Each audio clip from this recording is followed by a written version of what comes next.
네, 세계 기업에 직접 투자하는 해외 직투 NH농협증권 김규배 차장과 자세한 얘기 나눠보도록 하겠습니다. 안녕하십니까? 네, 안녕하세요. 네. 자, 뉴욕 증시부터 먼저 좀 체크를 하고 넘어가 보도록 하겠습니다. 아무래도 뭐 여러 가지 고용지표 호조는 있었습니다만, 이 우크라이나의 지정학적인 요인들, 그에 따른 어떤 마리오 드라기의 ECB 총재 발언, 이런 부분들이 좀 악영향을 미치지 않았나 이런 생각이 듭니다. 자세한 내용 전해주시죠. 네. 예, 말씀하신 대로 어젯밤 간밤에는 여러 가지 체크 포인트들을 중심적으로 확인을 하셔야 되는 그런 하루였습니다. 미국 뉴욕 증시가 고용지표 호조에도 불구하고 지정학적 긴장감과 마리오 드라기 유럽 중앙은행 총재의 발언 등으로 인해서 하락 마감하였습니다. 다우지수는 0.46%, 나스닥 지수는 0.46%, S&P 500 지수가 0.56% 각각 하락해서 마감을 하였습니다. 계속해서 뉴욕 증시가 조정을 보이고 있는데요. 러시아가 어제 간밤에 그 미국과 유럽연합산 농산물과 식품 수입을 금지하는 조치를 취하면서 우크라이나의 긴장감이 계속 고조된 것이 증시 하락의 가장 첫 번째 원인이었습니다. 또한 두 번째로 마리오 드라기 유럽 중앙은행 총재는 현재 초저금리를 상당 기간 유지할 것이라면서 우크라이나를 둘러싼 지정학적 리스크가 유럽 경제 전반적으로 부정적인 영향을 미칠 수 있다라는 발언을 하였습니다. 한편 이날 뉴욕 증시에서 미국의 신규 실업수당 청구 건수는 호조로 나타내면서 다소 위안이 됐었는데요. 잠시 그 지표를 한번 살펴보도록 하겠습니다. 미국의 지난주 신규 실업수당 청구 건수가 30만 건 밑으로 떨어졌다고 합니다. 4주 평균 실업수당 청구 건수가 8년 만에 최저치를 기록했는데요. 숫자로 보시면 실업수당 청구 건수가 28만 9천 건으로 전주보다 1만 4천 건 정도 감소한 것으로 밝혀졌습니다.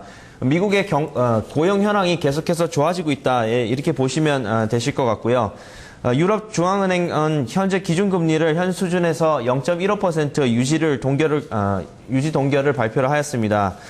또한 통화정책회의를 통해서 하루짜리 예금에 적용되는 예금금리도 마이너스 0.1%로 유지를 계속한다고 발표를 하였습니다. 마리오 드라기 유럽 중앙은행 총재가 통화정책회의를 마치고 나서 기자회견에서 현재 금리를 상당 기간 유지할 것이라면서 우크라이나를 둘러싼 지정학적 리스크가 경제에 부정적인 영향을 미칠 수 있다고 우려되는 발언을 하였습니다. 하지만 어떤 긍정적인 소식도 있었는데요. 현재 유럽 내에서 낮은 인플레이션 위험을 피하고 경제 성장을 이끄는 데서 필요하다면 자산 매입과 같은 비전통적인 방법을 충분히 사용할 수 있다. ECB 의원들 사이에서는 이러한 공감대가 형성된다, 이런 발언도 하였습니다. 따라서 경기 부양을 위해서 ECB의 양적 완화는 계속해서 진행될 것으로 보여지고 있습니다. 한편 업종별로 살펴보면 아무래도 뉴욕 증시에서 계속해서 좋지 않은 모습을 갖고 있는 부분 때문에 또다시 유틸리티 업종 쪽으로 강세를 보였고요. 종목별로도 살펴보면 웬디스가 2분기 실적이 시장 예상을 상회함에 따라서 주가가 2.2% 상승하였고, 페이스북 주가도 0.97% 올라서 그나마 조금 강세를 보인 종목들이 아니었나 싶습니다. 그리고 마지막으로 어제 테슬라가 계속해서 그 시장 내에서 그 애널리스트 분들이 굉장히 좋게 평가를 해서 주가가 강세를 보였었는데요. 어제 하루에 한 2.2% 가까이 상승을 하였습니다. 테슬라는 두 가지 이유 때문에 상승한 것으로 보여지는데요. 첫 번째는 2015년도 말까지 약 10만 대의 차량을 생산할 수 있는 그 계획이 충분히 가능하다라는 평가와 함께 출시를 준비 중인 SUV형 그 모델 X에 대한 기대감으로 상승을 하였습니다.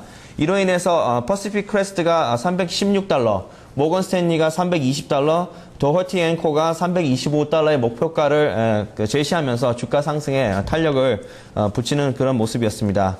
마지막으로 서울 외환시장에 대해서 말씀을 드리겠습니다. 서울 외환시장이 어제 3.9원 상승한 1037원.60의 거래를 마감했는데요. 아무래도 지정학적 불안감 때문에 달러화에 대한 수요가 계속해서 늘고 있고, 또한 유로가 계속해서 약세를 보일 것이라는 그런 시장 내에서의 그 전망이 좀 나오고 있습니다. 하지만 과연 1040원 선을 뚫을 것인가에 대한 그런 부분에 대해서는 1040원 선을 뚫기가 그렇게 쉽지는 않다, 이렇게 보고 있습니다. 그 이유는 지금 어느 정도 조금 많이 올라와 있는 상태이기 때문에 1040원 선에서는 어떤 포지션 플레이가 나올 가능성이 있다고 보고 오늘 원달러 환율 시장이 1,033원에서 1,040원 사이에서 그 등락을 거듭하지 않을까 이렇게 예상을 하고 있습니다. 네, 그렇군요. 그리고 또 지난주 바로 전거래일이죠. 바로 전거래일 포트폴리오에 변화가 생겼습니다. 지금 한 종목을 좀 정리를 하면서 현금 비중이 조금 더 늘었고요. 포트폴리오는 좀 단출해졌죠. 애플과 네슬레 두 종목이 있던데 네슬레가 간밤의 흐름이 상당히 좀 좋더라고요. 이 포트 현재 좀 어떻게 진행되고 있는 건지 정리를 좀 해주시죠. 네. 말씀하신 대로 어제 만약에 이제 그 저희 포트폴리오 내에서 달러를 갖고 있었다고 가정을 했으면 그 달러를 원화로 바꾸는 좋은 타이밍이었습니다. 그래서 지금 현재 그 원화 예수금을 약 55% 정도 가지고 있고 애플을 25% 그리고 네슬레를 20% 현재 유지를 하고 있습니다.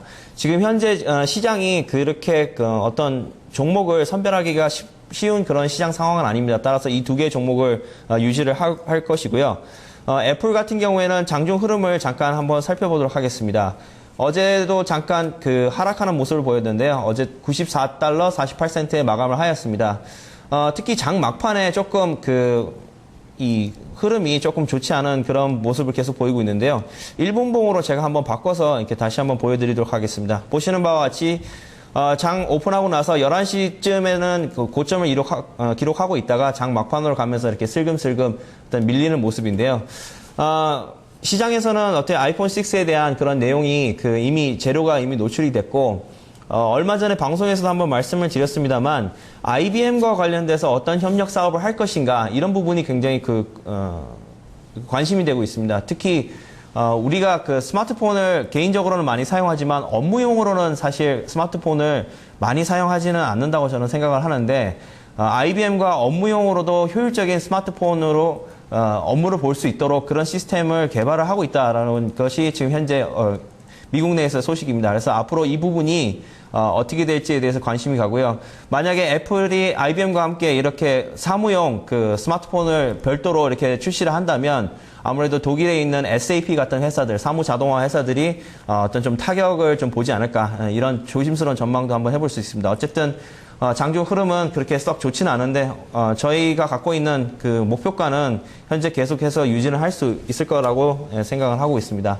반면에 네슬레는 어제 약 80억 스위스 프랑에 해당되는 자사주 매입을 발표를 하면서 주가가 강세를 띄웠습니다. 어제 하루 3.4% 상승해서 69.4 스위스 프랑으로 마감을 했습니다.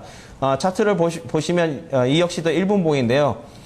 강세를 조금씩 어떤 매수세가 진입을 계속해서 들어오는 그런 모습을 보실 수가 있으실 겁니다. 그래서 네슬레가 당분간 좀 좋은 모양을 가지지 않을까 이런 생각을 해보고 있고요.